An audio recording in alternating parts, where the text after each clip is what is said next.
জীৱনত কেতিয়াও আনৰ হাত ধৰি চলাৰ আশা নকৰিব। লাগিলে লাহে লাহে আগবাঢ়ক, হয় অলপ দেৰি হ'ব, কিন্তু আগবাঢ়ক। অকল চাব কেতিয়াও যাতে আপুনি বহি নপৰে। যিয়ে আপোনাৰ সময় নষ্ট কৰে, আপোনাক অসন্মান কৰে, তেওঁলোকৰ পৰা আঁতৰি আহক। পৰাপক্ষত দ্বিতীয়বাৰ তেওঁলোকৰ কাষ নাচাপিব। আপোনালোকৰ ওচৰত যি আছে সেইখিনি লৈয়েই সন্তুষ্ট থাকক।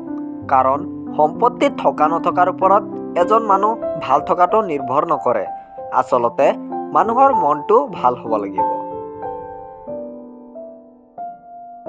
মানুহৰ চৰিত্ৰ হৈছে এটি দোকান আৰু মুখ হৈছে তলা।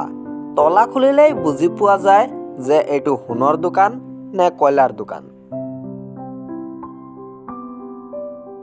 যিটো কেতিয়াও পোৱা নাযায় তাৰ প্ৰতি আমাৰ আগ্ৰহৰ পৰিমাণো অসীম থাকে।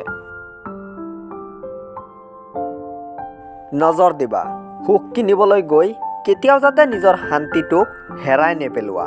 কাৰণ ভঙা হৃদয় লৈ লুকাই বাচি থাকিব পৰা যায়, কিন্তু কেতিয়াও ভালে থাকিব পৰা নাযায়।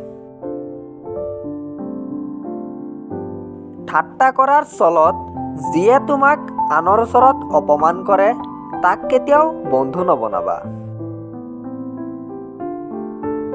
যদি তুমি তোমাৰ ভদ্ৰতাৰ বিপৰীতে পৃথিৱীৰ ওচৰত ভদ্ৰ ব্যৱহাৰ আশা কৰা, তেন্তে সেইটো তোমাৰ অকৰামী।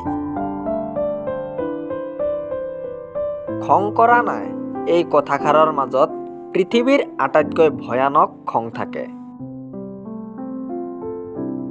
মনত ৰাখিব, কষ্ট সকলোতে আছে, কিন্তু শিকাৰ আগ্ৰহ আৰু সহিব পৰা ক্ষমতা থাকিলে আগবাঢ়ি যাব পাৰি।